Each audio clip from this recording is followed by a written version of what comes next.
Assalamualaikum warahmatullahi wabarakatuh. Salam sejahtera bagi kita semua. Perkenalkan, nama saya Hilal Najmi Nizar dari kelas 54 Diplomatika Pajak, alih program tahun 2023. Pada kesempatan ini, saya akan membahas terkait mata kuliah Audit Keuangan Sektor Komersil, di mana materi yang akan saya bahas itu adalah materi sebelum UTS. Pokok bahasan secara keseluruhan yaitu adalah gambar ini. Jadi gambar risk based audit proses yang telah dibuat oleh Bapak Heliantono ini sudah sangat kompleks dan juga sangat menjelaskan proses audit secara keseluruhan yang akan dijelaskan perlahan mulai dari pengertian audit di penjelasan-penjelasan berikutnya. Yang pertama, kita bahas adalah konsep dasar. Konsep dasar terbagi menjadi beberapa. Yang pertama adalah pengertian audit, yang kedua jenis dan tujuan audit, yang ketiga jenis auditor, yang keempat jasa asuransi dan non asuransi, yang kelima adalah laporan audit. Dari pengertian audit sendiri, audit adalah menurut Elder et al. Audit adalah proses sistematis untuk pengumpulan dan pengevaluasian bukti audit, yakni semua informasi yang digunakan oleh auditor dalam menarik kesimpulan. Audit juga dimaknai sebagai pernyataan, yaitu informasi terukur yang disusun berdasarkan kriteria tertentu, atau laporan mengenai kesesuaian informasi dengan kriteria. Selain itu, audit juga dilakukan oleh pihak yang independen dan kompeten. Independen yang dimaksud adalah bebas menggunakan kompetensinya dalam menarik kesimpulan. Sedangkan kompeten itu pengetahuan dan keahlian yang dipersyaratkan pada tingkatan tertentu. Selain dari pengertian oleh tadi, Elder et al., ada juga pengertian menurut ISA 200, yaitu audit adalah suatu proses yang sistematis untuk memperoleh dan mengevaluasi bukti secara objektif mengenai pernyataan tentang tindakan dan kejadian ekonomi untuk memastikan tingkat korespondensi antara pernyataan tersebut sesuai dengan kriteria yang telah ditetapkan dan mengomunikasikan hasilnya kepada para pengguna yang berkepentingan. Setelah itu, telah kita pengertian audit selanjutnya adalah jenis dan tujuan audit. Dibagi menjadi 3, audit atas laporan keuangan, audit operasional, dan audit ketaatan. Audit atas laporan keuangan itu untuk menentukan apakah laporan keuangan telah disusun dan disajikan sesuai dengan kriteria yang telah ditetapkan. Jika dikaitkan dengan pengertian pada proses yang sistematis, jadi audit laporan keuangan diibaratkan adalah standar audit dalam standar profesional akuntan publik. Jika dikaitkan dengan diselesaikan pihak yang independen dan kompeten, audit laporan keuangan dilakukan oleh akuntan publik yang tergabung dalam KAP. Apabila dikaitkan dengan pengumpulan dan pengevaluasian dalam melakukan audit laporan keuangan, kita harus menggunakan teknik audit. Jika dikaitkan dengan bukti audit dalam laporan keuangan, dalam audit atas laporan keuangan itu adalah bukti transaksi dan semua bukti yang dikumpulkan dalam proses audit. Jika dikaitkan dengan pernyataan dalam laporan keuangan, itu adalah pernyataan manajemen atas laporan keuangan. Jika dikaitkan laporan, itu adalah opini atas kewajaran laporan keuangan secara keseluruhan. Kemudian apa sih? Kenapa kita perlu melakukan audit atas laporan keuangan? Yang pertama adalah adanya risiko informasi, di mana ini mencerminkan kemungkinan bahwa informasi yang menjadi dasar pengambilan keputusan itu tidak akurat. Nah, penyebab yang mungkin dari risiko informasi tadi adalah ketidakakuratan laporan keuangan itu ditandai kenapa? Kenapa? Itu karena sulitnya memperoleh informasi, bias dan motif penyedia layanan, data yang sangat banyak, dan transaksi pertukaran yang kompleks. Masih dalam audit laporan keuangan, di sini ada 3 cara untuk mengurangi risiko informasi tadi. Yang pertama adalah verifikasi informasi dari pengguna. Yang kedua adalah berbagi informasi pengguna antara pengguna dengan manajemen. Yang ketiga adalah disediakannya laporan keuangan yang audited atau yang telah diaudit. Jika mengacu kepada standar audit 200 revisi 2021, tujuan audit atas laporan keuangan itu diantaranya adalah 1. Memperoleh keyakinan yang memadai tentang apakah laporan keuangan secara keseluruhan bebas dari kesalahan penyajian material, baik yang disebabkan oleh kecurangan maupun kesalahan. Dan oleh karena itu, memungkinkan auditor untuk menyatakan suatu opini tentang apakah laporan keuangan disusun dalam semua hal yang material sesuai dengan suatu kerangka laporan yang berlaku. Yang kedua adalah melaporkan atas laporan keuangan dan mengomunikasikannya sebagaimana ditentukan oleh standar audit berdasarkan temuan auditor. Nah, sudah selesai audit laporan keuangan, kemudian kita lanjut ke audit operasional. Audit operasional itu, singkat saja, itu untuk mengevaluasi efisiensi dan efektivitas prosedur-prosedur operasi dan metode-metode bagian dari sebuah operasi. Contohnya dari audit operasional ini adalah audit atas sistem produksi suatu barang. Selanjutnya adalah audit ketaatan. Audit ketaatan itu untuk menentukan apakah pihak yang diaudit telah mengikuti prosedur, aturan, atau perundangan khusus yang diatur oleh otoritas yang lebih tinggi. Contohnya, audit kepatuhan terhadap persyaratan pinjaman. Kemudian kita masuk ke jenis auditor. Jenis auditor ini ada 4. Yang pertama adalah auditor internal dan eksternal yang dibagi lagi berdasarkan auditor komersil dan pemerintah. Jika auditor, kita mulai dari auditor yang internal, internal pada lini komersil itu adalah unit audit internal atau SPI. Kalau misalnya internal tapi komersil itu SPI. Kemudian ada yang internal tapi dari pihak pemerintah, itu adalah biasa namanya aparat pengawasan intern pemerintah atau biasa disingkat API. Jika dari pihak eksternal pada pada lini komersil itu ada akuntan publik yang tergabung dalam kantor akuntan publik atau KAP atau AP. Jika yang dari eksternal pihak pemerintah itu adalah BPK, Badan Pemeriksa Keuangan. Oke. Kemudian masuk ke jasa asuransi dan non asuransi. Jasa asuransi itu apa? Jasa asuransi adalah layanan profesional independen yang bertujuan untuk meningkatkan kualitas informasi bagi para pengambil keputusan. Dapat dilakukan oleh Certified Public Accountant atau kantor akuntan publik. Apa saja layanan yang disediakan oleh jasa asuransi ini? Yaitu adalah layanan atestasi. Yaitu salah satu jenis layanan asuransi di mana kantor akuntan publik itu mengeluarkan laporan tentang suatu hal atau pernyataan yang dibuat oleh pihak lain. Contohnya, audit laporan keuangan historis, audit pengendalian internal atas laporan keuangan, kemudian ada tinjauan laporan keuangan historis, dan atau jasa lainnya untuk berbagai topik lain. Selain layanan atestasi, ada juga namanya jasa asuransi lainnya, yakni jasa yang tidak memenuhi definisi layanan atestasi, ya ini kantor akuntan publik tidak diwajibkan mengeluarkan laporan tertulis. Misalnya sertifikasi ISO 9000 yang memastikan perusahaan mematuhi standar kontrol kualitas ISO 9000 itu. Selain jasa asuransi, ada juga namanya jasa non-asuransi.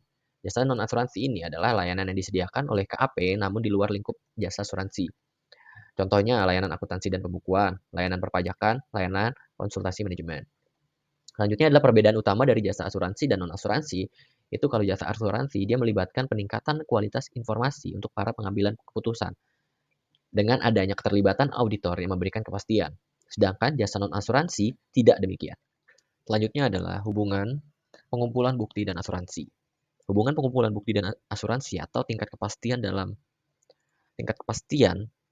yang diperoleh itu adalah jika pengumpulan bukti itu sedikit, maka tingkat kepastiannya itu rendah atau biasa disebut dengan hanya catatan. Sedangkan jika pengumpulan buktinya itu ya signifikan, itu tingkat kepastiannya menengah, terbatas. Apabila pengumpulan buktinya itu tinggi, maka nanti tingkat kepastiannya juga tinggi, seperti itu. Jadi ya buktinya sedikit, ya itunya juga kepastiannya sedikit. Semakin banyak buktinya, maka kepastiannya juga lebih besar, begitu maksudnya. Selanjutnya adalah atestasi engagement atau keterlibatan atestasi, yaitu tujuannya itu untuk memberikan opini, kesimpulan, atau temuan kepada pengguna informasi mengenai keandalan informasi atau pernyataan tentang suatu objek yang diukur terhadap kriteria yang ditetapkan. Selanjutnya adalah keterlibatan prosedur yang disepakati atau agreed upon procedure engagement. Maaf kalau salah penyebutannya. Jadi itu kondisi ini terjadi ketika auditor dan manajemen atau pengguna pihak ketiga menyetujui bahwa keterlibatan audit hanya terbatas pada prosedur tertentu yang telah disepakati. Keterlibatan ini menarik bagi auditor karena manajemen atau pihak ketiga menentukan prosedur yang mereka ingin laksanakan. KAP kemudian mengeluarkan laporan yang mendeskripsikan prosedur yang telah disepakati dan temuan-temuan yang dihasilkan dari prosedur tersebut. Jadi keterlibatan ini tidak memberi jaminan atas laporan keuangan, melainkan hanya melakukan prosedur tertentu yang diminta pihak terkait dan melaporkan hasilnya tanpa interpretasi lebih lanjut auditor. Setelah itu adalah masuk ke bagian laporan audit. Pada laporan audit ini dibagi menjadi penyusunan, opini, tambahan paragraf, hubungan materialitas dan jenis opini, dan laporan tiap kondisi. Dari yang pertama, dari penyusunan. Penyusunan itu adalah hasil simpulan auditor atas keyakinan yang diperoleh dalam melakukan audit atas laporan keuangan. Hal-hal yang harus diperhitungkan dalam merumuskan satu opini yaitu, apakah bukti audit yang cukup dan tepat telah diperoleh? Kemudian, apakah kesalahan yang tidak dikoreksi material, baik secara individu maupun kolektif? Kemudian, apakah laporan keuangan telah disusun dalam semua hal yang material, sesuai dengan SAK? Gitu. Selanjutnya adalah opini. Opini itu ada dua bentuk opini, ada tanpa modifikasian dan ada modifikasian. Tanpa modifikasian adalah laporan keuangan yang disusun sesuai kerangka pelaporan keuangan yang berlaku dalam semua hal yang material. Sedangkan yang modifikasian itu adalah tidak bebas dari kesalahan penyajian material. Artinya, auditor tidak dapat memperoleh bukti audit yang cukup dan tepat untuk menarik kesimpulan. Jika dibagi menjadi tiga, opini modification ini dibagi menjadi tiga. Yang pertama, wajar dengan pengecualian, yang artinya terdapat kesalahan penyajian material tapi tidak pervasif. Yang kedua, tidak wajar, artinya terdapat kesalahan penyajian material dan pervasif. Yang ketiga, tidak menyatakan pendapat. Artinya ada dua, ya. Yang pertama, auditor tidak dapat memperoleh bukti yang audit yang cukup dan tepat yang mendasari opini. Yang kedua, adanya ketidakpastian substansial dan kemungkinan dampaknya terhadap laporan keuangan. Kemudian ada tambahan paragraf. Tambahan paragraf ini ada tiga sebenarnya. Yang pertama, menurut standar audit 701, yaitu namanya hal audit utama atau HU. Jadi ini isinya adalah hal-hal yang menurut pertimbangan profesional auditor merupakan hal yang paling signifikan dalam audit atas laporan keuangan suatu periode. Kemudian ada di SA 706, yaitu penekanan suatu hal. Jadi paragraf penekanan suatu hal ini paragraf yang mengacu pada suatu hal yang telah disajikan atau diungkapkan dalam laporan keuangan. Contohnya catatan mengenai penyajian laporan keuangan atau pengungkapan isu going concern. Yang terakhir ada selanjutnya ada hal lain. Jadi ini paragraf yang mengacu pada suatu hal selain yang telah disajikan atau diungkapkan dalam laporan keuangan. Biasanya informasi mengenai auditor tahun sebelumnya. Lanjutnya ada juga menurut SA 720 ada informasi tambahan. Yaitu tambahan paragraf terkait informasi tambahan yang diterbitkan perusahaan selain laporan keuangan. Selanjutnya hubungan dari materialitas terhadap jenis opini. Selanjutnya adalah hubungan dari materialitas terhadap jenis opini. Jika materialitasnya tidak material, maka jenis opininya adalah wajar tanpa pengecualian. Jika ada material yang tidak terlalu signifikan, maka dapat tetap wajar dengan pengecualian. Dan juga jika materialnya itu banyak, maka bisa di opininya itu disclaimer atau tidak wajar. Selanjutnya juga ada laporan audit untuk tiap kondisi. Yang ini bahwa tentu saja bahwa kita dalam melakukan audit akan sesuai kondisi-kondisi yang berbeda-beda di lapangan, seperti itulah. Dan ini juga diatur terkait tingkat materialitasnya. Selanjutnya kita akan membahas terkait perencanaan audit. Perencanaan audit ini terbagi menjadi dua pembahasan. Yang pertama perlunya perencanaan, yang kedua langkah-langkah dalam perencanaan. Yang pertama adalah perlunya perencanaan. Kenapa kita perlu perencanaan dalam suatu audit? Perencanaan suatu audit itu diatur dalam SA 300 revisi tahun 2021. Jadi, dalam melakukan perencanaan suatu audit itu melibatkan penetapan strategi audit secara keseluruhan untuk perikatan tersebut dan pengembangan rencana audit. Jadi, ini pun menjadi tanggung jawab suatu editor untuk melakukan perencanaan audit. Perencanaan audit ini tujuannya itu untuk memperoleh bukti audit yang cukup dan tepat, kemudian untuk mencapai efisiensi dan efektivitas audit, dan untuk menghindari kesalahpahaman dengan klien. Selanjutnya kita masuk ke langkah-langkah perencanaan. Yang pertama adalah penerimaan klien. Langkah-langkah yang harus dilakukan yang pertama adalah melakukan evaluasi terkait latar belakang audit. dan juga alasan-alasan klien kenapa ingin diaudit. Jadi saat ini kita akan melakukan komunikasi dengan auditor terlebih dahulu, menentukan apakah auditor mampu memenuhi ketentuan kode etik, atau menentukan apakah diperlukan adanya bantuan profesi lain, dan juga untuk menyiapkan proposal kepada calon klien, dan juga untuk memperoleh surat perikatan. Yang kedua adalah pemahaman klien. Pemahaman klien yang dimaksud adalah pemahaman atas bisnis dan lingkungannya yang harus dipahami sebagaimana pada SA 315 revisi tahun 2021, yaitu terkait industri, peraturan dan faktor eksternal, sifat bisnis dari entitas, pemilihan dan penetapan kebijakan akuntansi, tujuan dan strategi entitas, dan pengukuran dan penelaahan atas kinerja keuangan entitas. Selanjutnya pelaksanaan prosedur analitis. Prosedur analitis adalah melakukan evaluasi informasi keuangan melalui studi hubungan yang masuk akal antara data keuangan dan non-keuangan. Hal ini melibatkan perbandingan jumlah tercatat dengan ekspektasi yang dikembangkan oleh auditor. Tujuannya untuk membantu auditor untuk mengidentifikasi transaksi atau posisi yang tidak biasa. Prosedur ini diperlukan pada fase perencanaan, yang dimana bertujuan untuk membantu memahami entitas dan lingkungannya, serta mengidentifikasi area risiko, dan juga pada di fase pengujian, ini sering dilakukan selama audit untuk menguji hipotesis yang diajukan, dan pada fase penyelesaian untuk memastikan laporan keuangan disajikan dengan wajar. Jenis prosedur analitis itu ada data industri, atau juga bisa menggunakan data tahun lalu yang sama, terus juga hasil yang diharapkan klien, dan juga hasil yang diharapkan auditor. Yang keempat, penetapan materialitas. Diatur dalam SA 320, materialitas dalam tahap perencanaan dan pelaksanaan audit. Pada standar audit tidak mendefinisikan secara khusus tentang materialitas. Dalam hubungannya dengan audit, materialitas dijelaskan sebagai berikut. Yang satu, kesalahan penyajian. Termasuk kehilangan dianggap material bila kesalahan penyajian secara individual atau agregat. Kemudian kesalahan penyajian ini juga termasuk dia apabila dapat mempengaruhi keputusan ekonomi dari laporan keuangan yang diambil tersebut. Selanjutnya ada pertimbangan tentang materialitas ini. Materialitas dibuat dengan mempertimbangkan berbagai kondisi yang biasanya dipengaruhi oleh ukuran kesalahan, sifat kesalahan, atau kombinasi keduanya. Pertimbangan tentang hal material bagi pengguna itu didasarkan pada pertimbangan kebutuhan informasi keuangan umum yang diperlukan pengguna sebagai suatu grup. Gunanya materialitas ini yaitu menjadi basis bagi auditor untuk menentukan sifat, saat, dan luas prosedur penilaian risiko, terus juga mengidentifikasi dan menilai risiko kesalahan penyajian material, dan menentukan sifat, saat, dan luas prosedur audit lanjutan. Level materialitas diterapkan terhadap golongan transaksi, saldo akun, atau pengungkapan tertentu, atau materialitas pelaksanaan.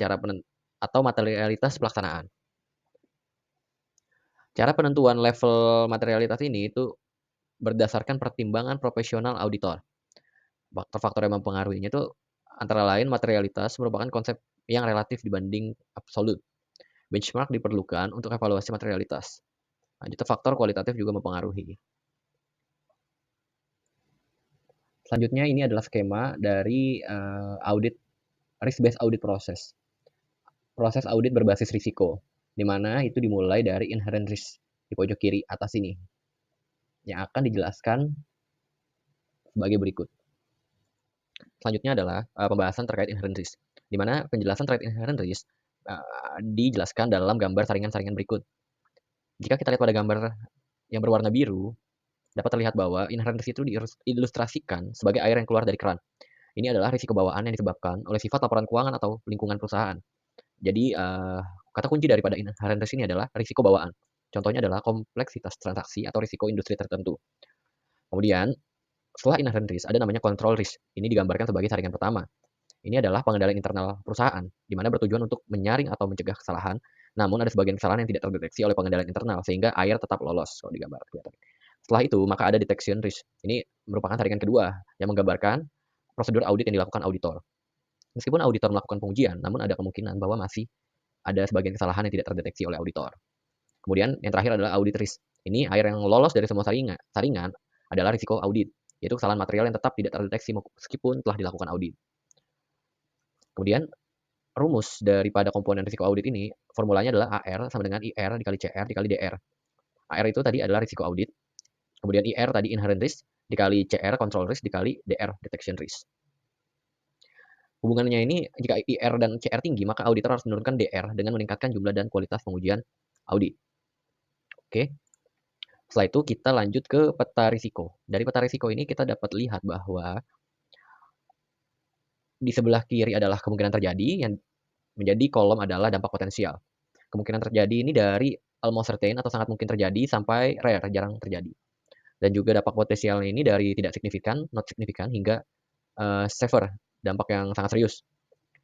Nah, jika dijelaskan, dapat terlihat bahwa hijau ini tuh, yang warna hijau ini risikonya rendah. Jadi dapat diterima tanpa tindakan mitigasi khusus. Yang kuning yang medium ini risiko sedang, perlu diperhatikan tapi tidak memerlukan tindakan segera. Oranye yang high, risiko tinggi, memerlukan tindakan mitigasi dalam waktu dekat. Yang merah ini yang very high, risiko sangat tinggi, memerlukan tindakan segera untuk mengurangi kemungkinan atau dampak. Jadi misalnya sebuah risiko yang possible atau mungkin terjadi di suatu waktu dengan konsekuensi moderat akan jatuh di zona kuning. Sebuah risiko dengan almost certain dengan konsekuensi severe akan berada di zona merah. Setelah kita membahas terkait dengan inherent risk, kemudian kita masuk ke dalam internal control system atau sistem pengendalian internal. Selanjutnya adalah pembahasan terkait pengendalian internal. Pengendalian internal ini bertujuan untuk menjaga level risiko agar tetap dalam batas aman.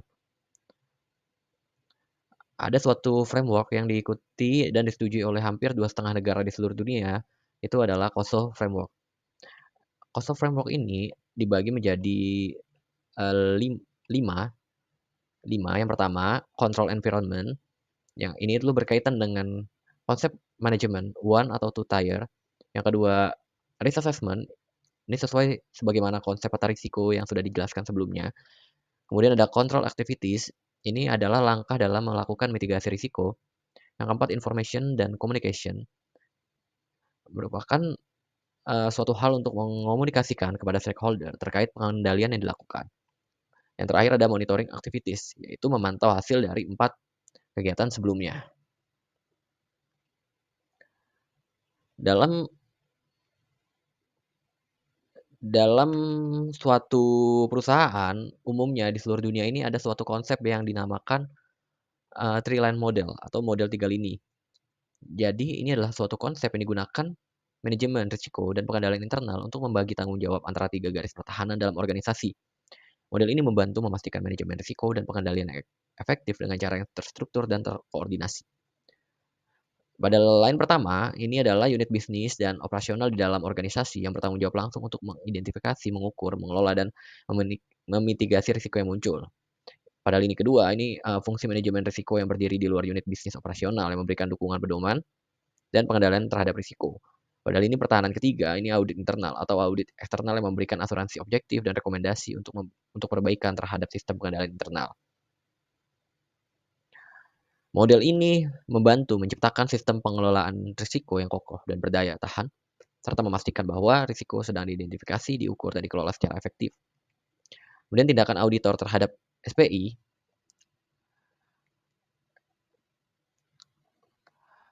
yang pertama adalah pemahaman terkait pengendalian inter. Prosedur untuk memperoleh pemahaman rancangan pengendalian intern, yang pertama adalah pemuktahiran pengetahuan, permintaan keterangan, pengisian kuesioner pengendalian intern, pengujian dokumen dan catatan, observasi kegiatan, walkthrough, sistem akuntansi. Dan semua kegiatan tersebut harus didokumentasikan dalam bentuk narasi, bagan ilir, kuesioner. Setelah itu, atas seluruh kegiatan yang telah dilakukan tadi, itu harus dilakukan penilaian atas efektivitas rancangan pengendalian intern. Yang selanjutnya dilakukan pengujian atas operasional pengendalian intern. Ada beberapa kasus seperti pengendalian internal spesifik pada IT. Nah, teknologi ini dapat memperkuat SPI perusahaan, namun juga dapat menghadirkan tantangan. Untuk mengatasi risiko yang terkait dengan keandalan teknologi, perusahaan sering mengimplementasikan pengendalian IT spesifik. Selanjutnya ada pelaporan kelemahan SPI. Nah, auditor itu harus melaporkan secara tertulis kelemahan yang signifikan pengendalian inter kepada komite audit. Dan itu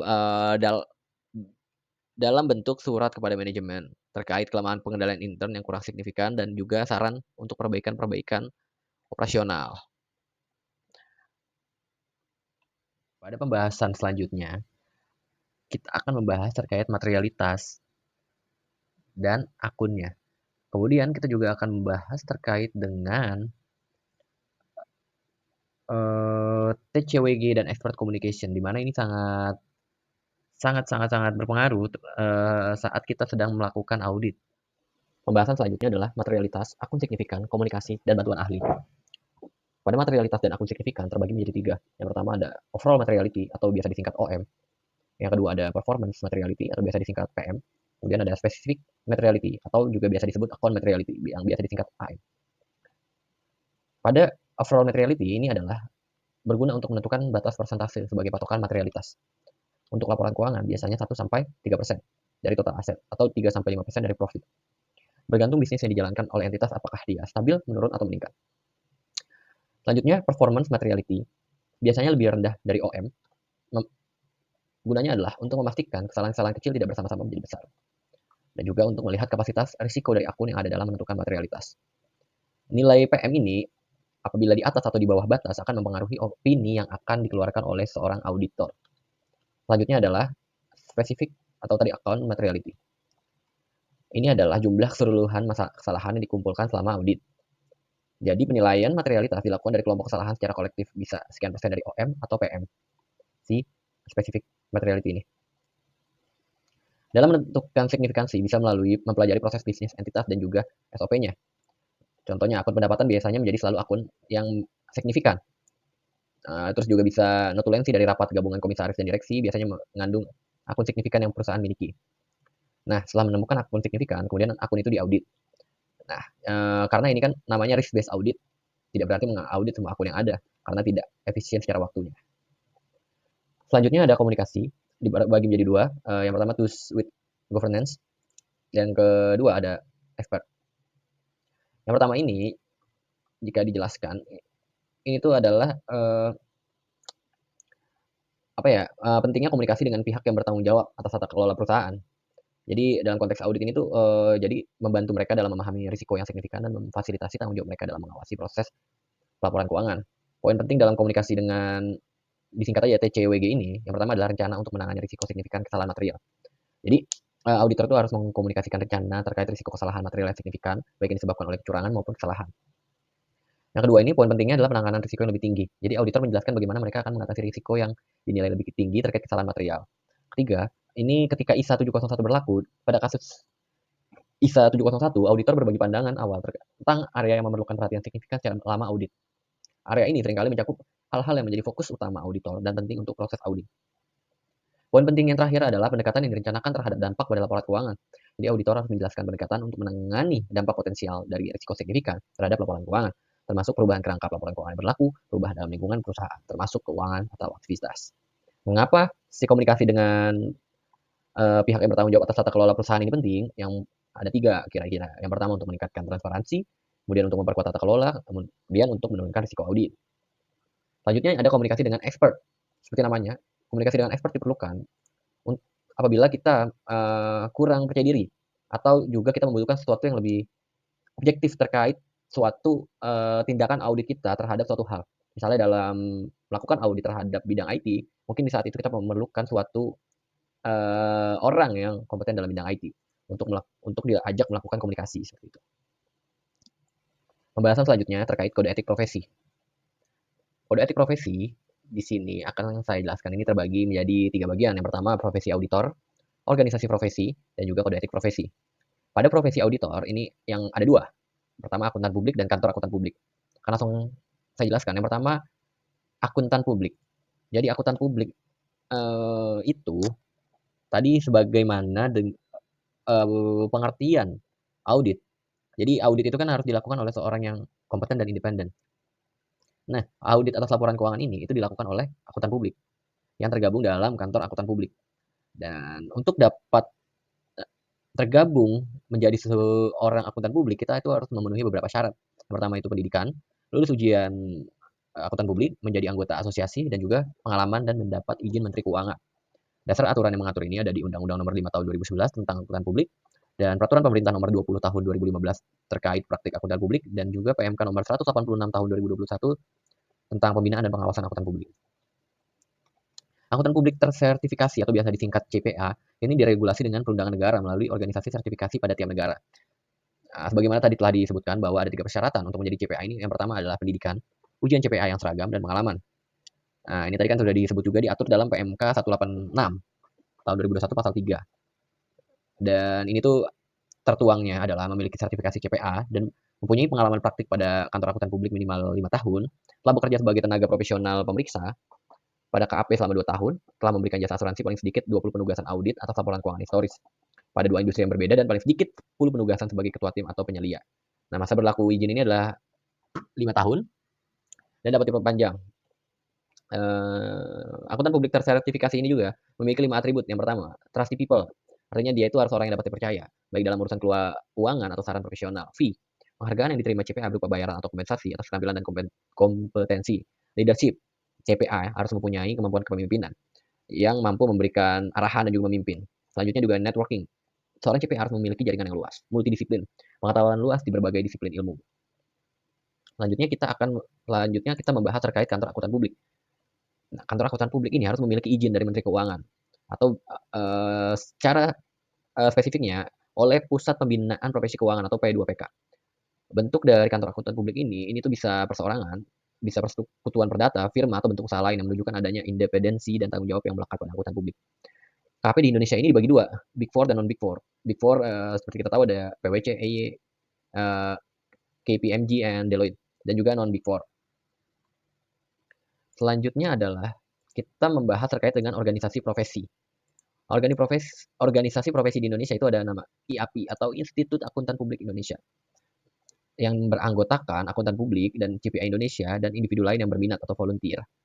Kewenangan dari IAPI ini adalah melakukan ujian profesi akuntan publik di Indonesia, kemudian untuk melakukan penyusunan dan penetapan standar profesional dan etika akuntan publik, selanjutnya untuk menyelenggarakan program pendidikan berkelanjutan, dan untuk melakukan review mutu akuntan publik.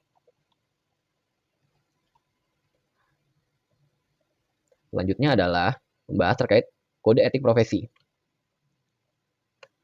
Kode etik profesi ada istilahnya KEPAK. Itu adalah kode etik akuntan publik. Nah, ini itu diperlukan karena masyarakat telah menaruh kepercayaan pada profesi sehingga seorang profesional harus bertingkah laku pada tingkat yang lebih tinggi dibandingkan anggota masyarakat lainnya. Kode etik profesi memberikan suatu gambaran secara garis besar mengenai prinsip dasar etika profesi dan kerangka konseptual untuk penerapan prinsip tersebut.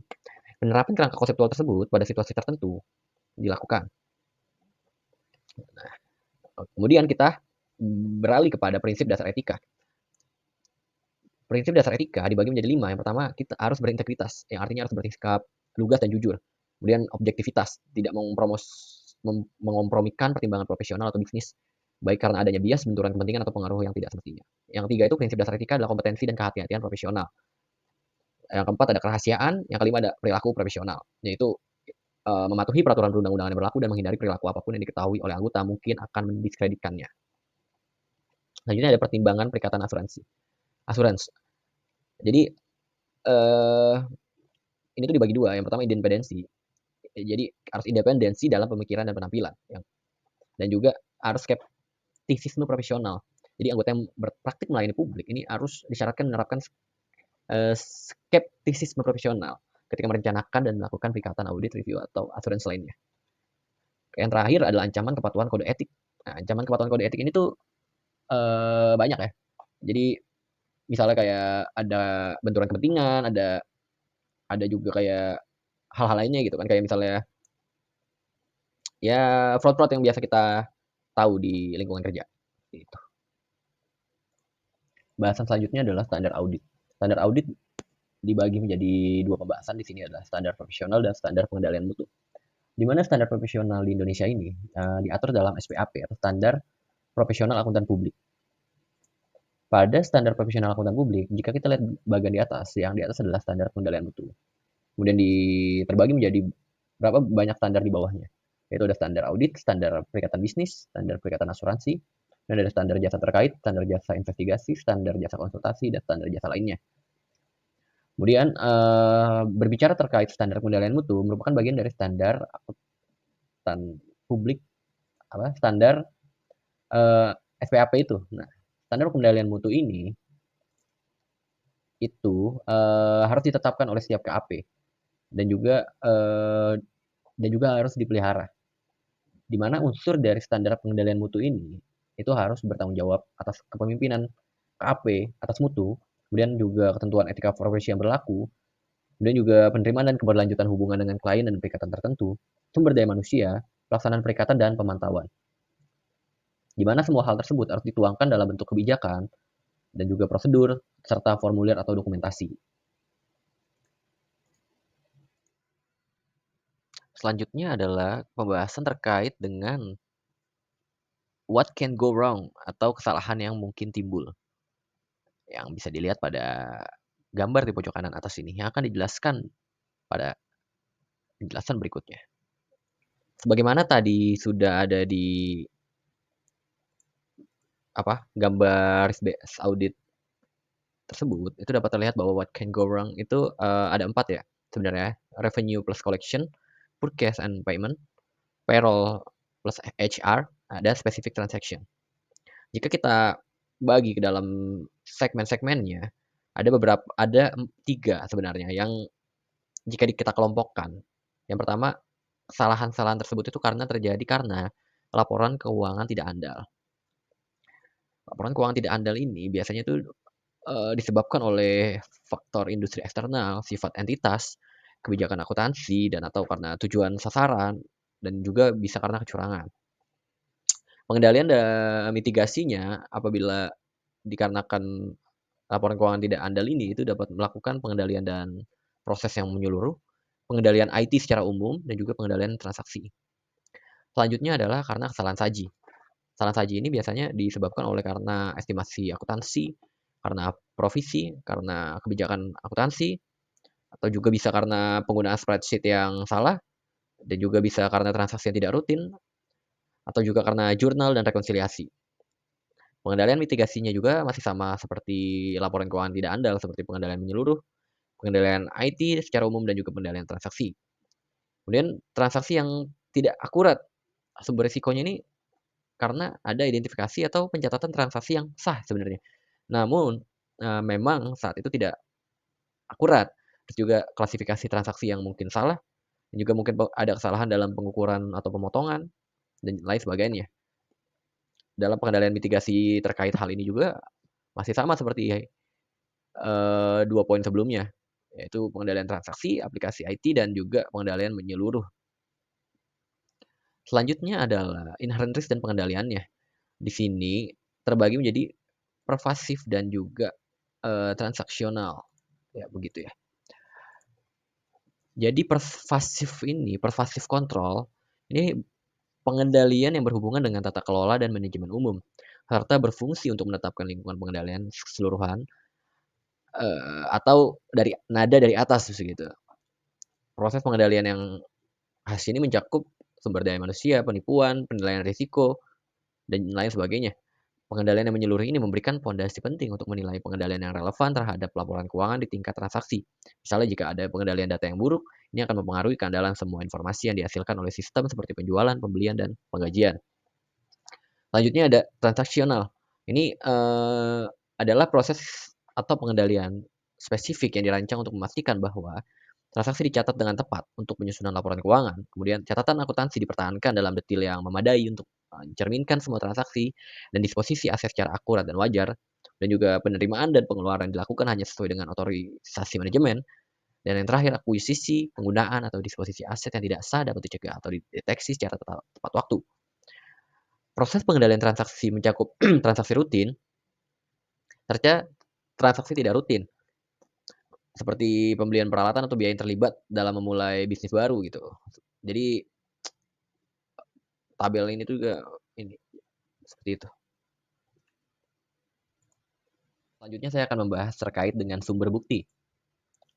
Jadi berdasarkan gambar yang terlihat ini, jadi sumber bukti ini terbagi menjadi sumber internal, sumber eksternal, di mana dibagi lagi menjadi yang terkait informasi finansial dan informasi non finansial. Pada sumber internal informasi finansial itu terlihat seperti ada laporan keuangan, anggaran, laporan, ukuran kinerja, pengembalian pajak, kebijakan akuntansi yang digunakan, dan penilaian dan estimasi. Jika sumber eksternal dalam informasi finansial itu seperti informasi di internet, informasi industri, intelijen kompetitif, lembaga pemeringkatan kredit, kreditor, badan pemerintah, media, dan pihak eksternal lainnya. Jika sumber internal yang berasal dari informasi non-finansial itu seperti visi misi, tujuan dan strategi perusahaan, struktur organisasi, deskripsi pekerjaan, file SDM, indikator kinerja, dan juga manual kebijakan dan prosedur.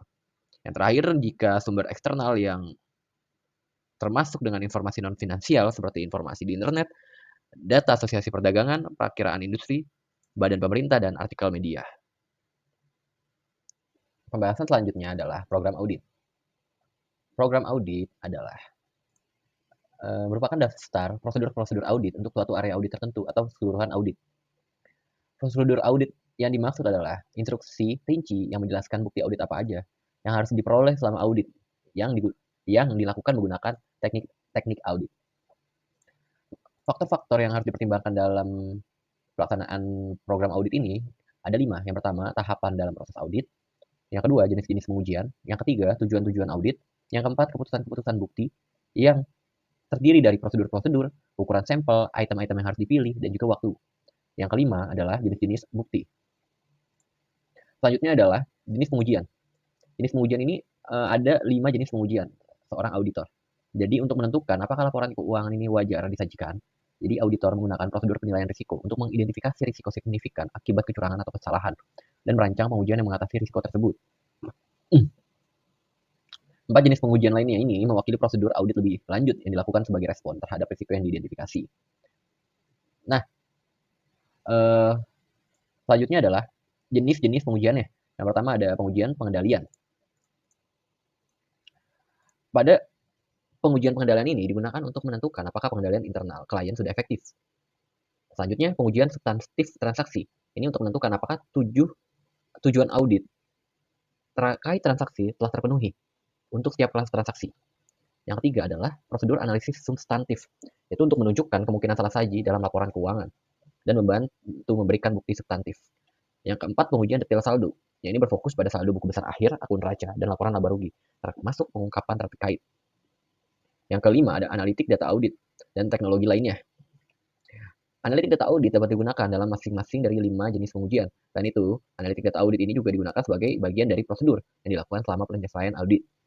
Jadi bagian ini bukan termasuk keempat jenis audit yang dimaksudkan sebelumnya. Tuh.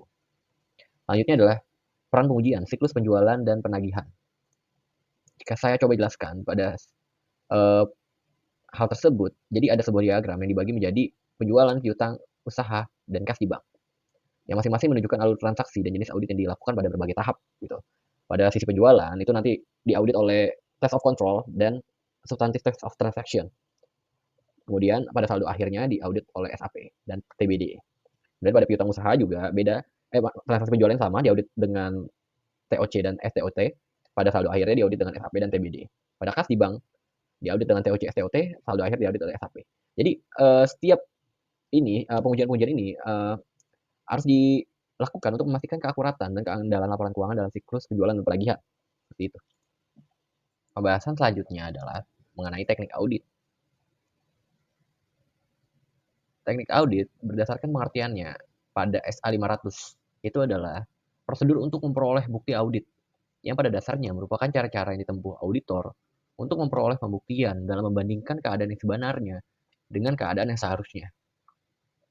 Nah, prosedur dalam memperolehan bukti audit ini ada 3 versi. Yang pertama ada SA 500, ada berdasarkan ARENS, dan juga ada berdasarkan HAYES.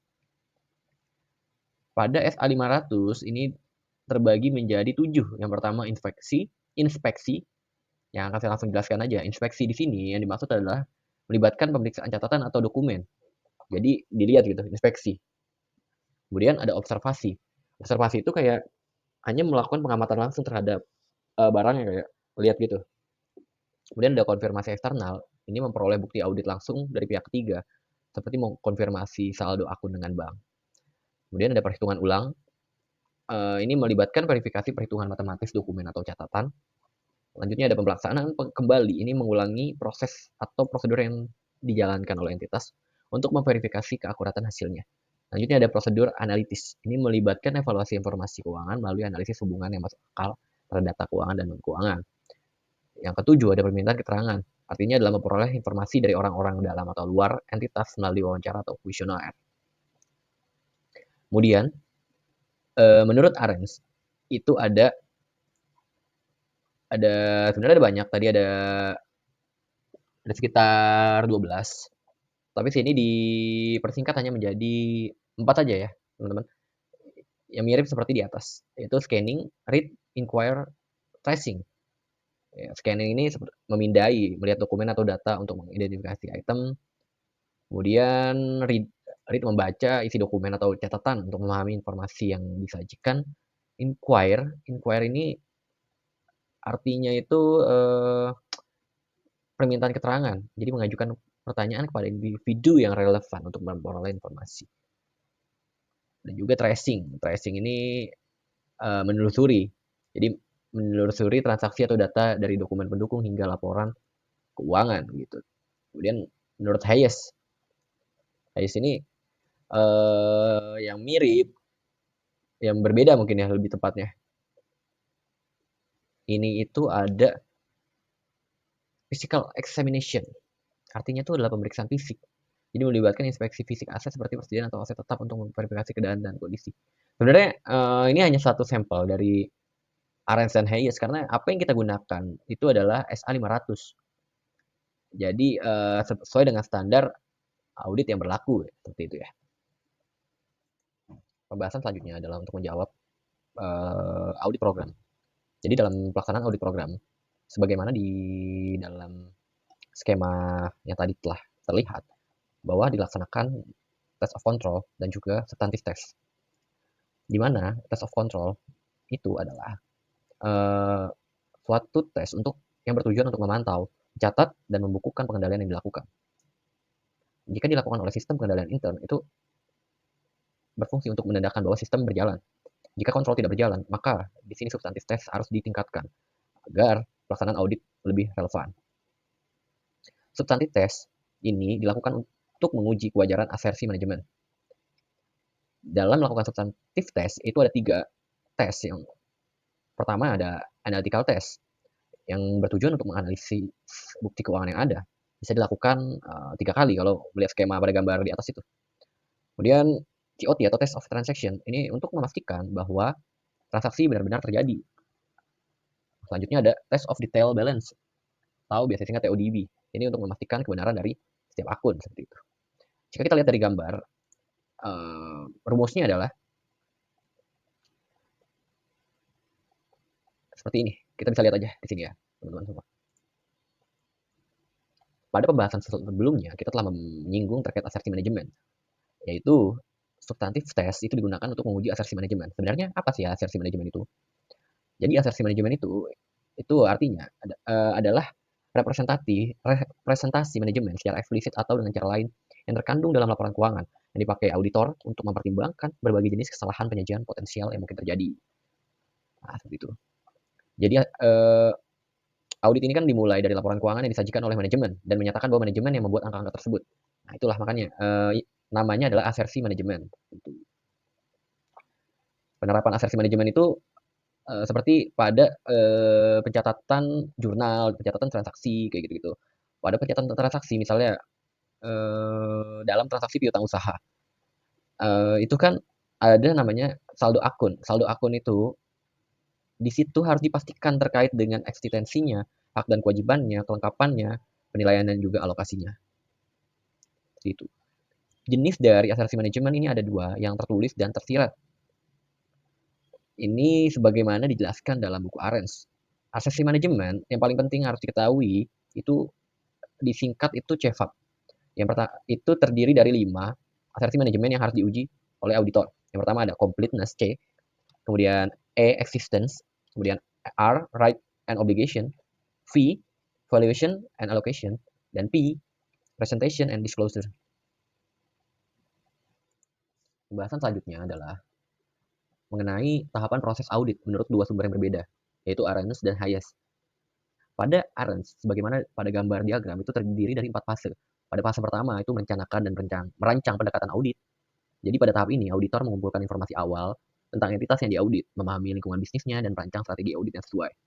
Kemudian di fase 2, melakukan pengujian pengendalian dan pengujian substantif atas transaksi.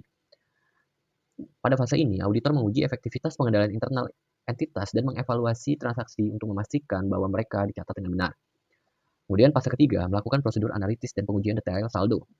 Auditor menggunakan prosedur analitis untuk mengidentifikasi anomali atau pola yang memerlukan investigasi lebih lanjut dan menguji saldo akhir untuk memastikan keakuratannya. Yang terakhir, pada fase 4 ini komplit menyelesaikan audit dan mengeluarkan laporan audit. Jadi, auditor menyelesaikan semua pekerjaan lapangan, mengevaluasi bukti yang telah diperoleh, dan mengeluarkan laporan audit. Pada diagram Hayes, ini juga ada 4 fase. Yang pertama itu penerimaan klien, yang kedua perencanaan, yang ketiga pengujian dan bukti, dan yang keempat evaluasi dan pelaporan. Secara garis besar, apa yang dijelaskan dalam dua diagram ini untuk memastikan audit yang menyeluruh dan efektif, dan masing-masing dapat dibaca untuk rinciannya pada diagram tersebut. Selanjutnya adalah pembahasan mengenai isu khusus. Isu khusus terbagi menjadi 5. Yang pertama karena significant account atau akun yang signifikan. Kemudian ada karena estimasi akuntansi, kemudian going concern, kemudian pihak afiliasi, dan yang terakhir karena subsequent event. Yang pertama akan dijelaskan yaitu mengenai akun yang signifikan. Akun yang signifikan tentu saja akan menjadi isu khusus. Karena jika ada suatu akun yang nilainya itu ternyata besar atau yang dapat menimbulkan kecurigaan ataupun dapat untuk mempengaruhi secara signifikan laporan keuangan akan menjadi suatu isu khusus. Dan juga hal ini akan membuat auditor lebih concern terhadap hal tersebut. Selanjutnya mengenai estimasi akuntansi. Jadi estimasi akuntansi ini itu sebenarnya diatur dalam ISA 540. Jadi estimasi akuntansi ini secara garis besar ini kita mengetahui bahwa akuntansi itu sebenarnya merupakan angka yang kira-kira kan. Namun bagaimana suatu estimasi ini tuh harus bisa dipertanggungjawabkan. Misalnya dicatat berdasarkan nilai nominal, berdasarkan net realizable value atau fair value. Nah ini tuh estimasi akuntansi ini merupakan proses yang paling lama ketika kita melakukan audit. Nah selanjutnya going concern. Going concern dalam audit menurut standar profesional akuntansi auditing ISA 570 yang diadopsi oleh AICPA di Amerika Serikat. Jadi auditor bertanggung jawab untuk mengevaluasi apakah entitas dapat melanjutkan kelangsungan usahanya selama periode yang wajar setelah tanggal laporan keuangan. Hal ini dilakukan melalui penilaian risiko yang mencakup identifikasi dan evaluasi terhadap kondisi dan peristiwa yang mungkin menimbulkan keraguan atas kemampuan entitas untuk bertahan hidup. Penyebab ketidakmampuan menyusun laporan keuangan dengan asumsi terjadi going concern itu antara lain masalah keuangan yang signifikan, masalah likuiditas, faktor eksternal, dan manajemen yang tidak efektif. Misalnya itu kayak Sritex, auditor tuh tidak bisa mampu menjamin Sritex tetap ada. Di sini auditor yang melakukan audit atas Sritex ini menerbitkan opini disclaimer yang auditor lihat bahwa si Sritex ini mempunyai tanda-tanda kebangkrutan karena terlihat rugi berturut-turut atau ada teknologi berganti atau arus kasnya terlihat negatif. Selanjutnya isu khusus yang selanjutnya itu terkait pihak afiliasi. Transaksi di antara pihak-pihak yang bebas tidak saling terkait dan bertindak independen satu terhadap yang lain. Nah, itu adalah pengertian dari arm length transaction. Jadi, transaksi ini dijalankan dengan syarat dan kondisi yang terbaik untuk mereka masing-masing pihak. Apa itu related party atau pihak afiliasi? Jadi, pihak afiliasi itu seorang atau suatu entitas yang mengendalikan atau sangat berpengaruh secara langsung atau tidak langsung melalui satu atau lebih perantara terhadap entitas pelapor. Dan juga termasuk suatu entitas yang dikendalikan atau dipengaruhi secara langsung atau tidak langsung melalui satu atau lebih perantara atau entitas pelapor. Dan juga entitas lain yang bersama entitas pelapor berada di bawah pengendalian bersama melalui kepemilikan di bawah kendali bersama, pemilik terdiri atau keluarga dan kerabat atau anggota manajemen kunci bersama.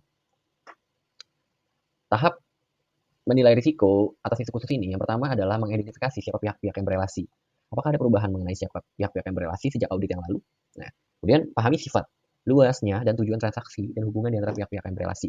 Kemudian lihat potensi terjadinya kecurangan, misalnya karena adanya tekanan atau dominasi pihak-pihak yang berelasi.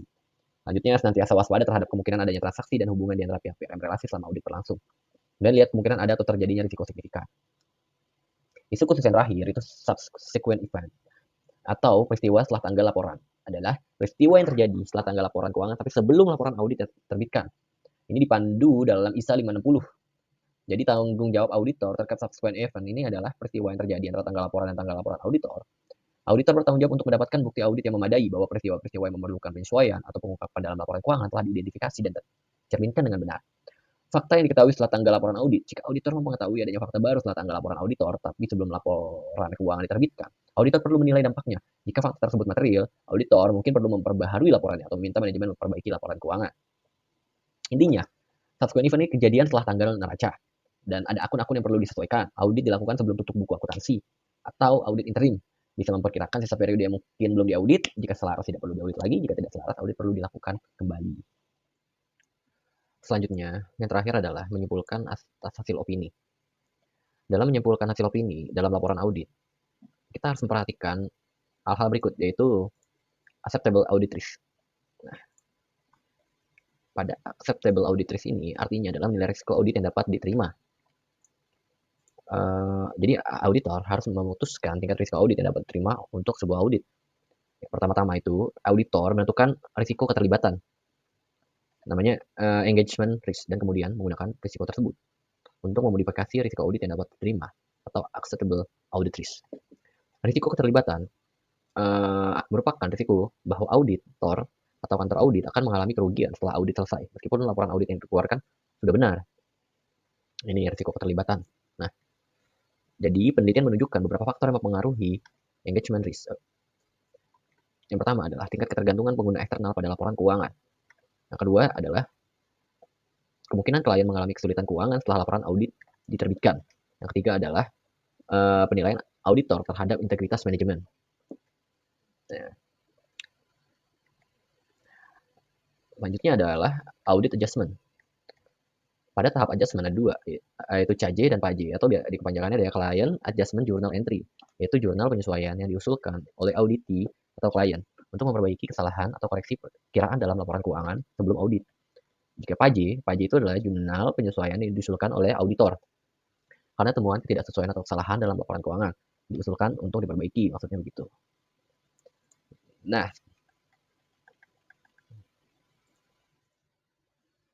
selanjutnya, pembahasan yang terakhir adalah seorang auditor menentukan opini atas audit laporan keuangan. Nah, di sini kita bisa lihat pada gambar di sini ada 4 jenis opini, di mana opini-opini tersebut itu dipengaruhi oleh beberapa bukti dan juga bisa dilihat dari error-error yang ada. Nah, jika di sini berdasarkan bukti-bukti yang ada tidak ditemukan oleh auditor, maka auditor ini menerbitkan laporan keuangan disclaimer. Nah, terus jika ada kesalahan material yang melebihi performance materiality, jika dilakukan adjustment, itu dapat menerbitkan opini WTP wajar tanpa pengecualian. Jika adjustment atas error yang melebihi PM itu tidak dilakukan, maka wajar dengan pengecualian. Nah, jika ada error dan PM dan juga ada pervasive error, maka akan diterbitkan laporan keuangan tidak wajar, seperti itu. Nah, ini secara keseluruhan, satu gambar ini itu sudah menjelaskan terkait dengan pelaksanaan audit. Dari awalnya terjadi inherent risk hingga penerbitan opini laporan keuangan. Di mana semua hal ini harus berdasarkan dengan kode etik dan juga TCWG dan expert communication. Dan juga harus dilakukan dengan pihak-pihak yang kompeten dan independen. Seperti itu. Semoga penjelasan saya mengenai audit keuangan sektor komersil pra-UTS ini dapat bermanfaat bagi yang menonton. Terima kasih. Wassalamualaikum warahmatullahi wabarakatuh. Baiklah, sudah sampai kita di penghujung pembahasan kali ini. Terima kasih bagi yang sudah menonton dan menyimak pembahasan saya mengenai materi AKSK pra-UTS. Mohon maaf jika ada salah-salah kata dalam penyampaian. Assalamualaikum warahmatullahi wabarakatuh. Saya Hilal Najmi undur diri.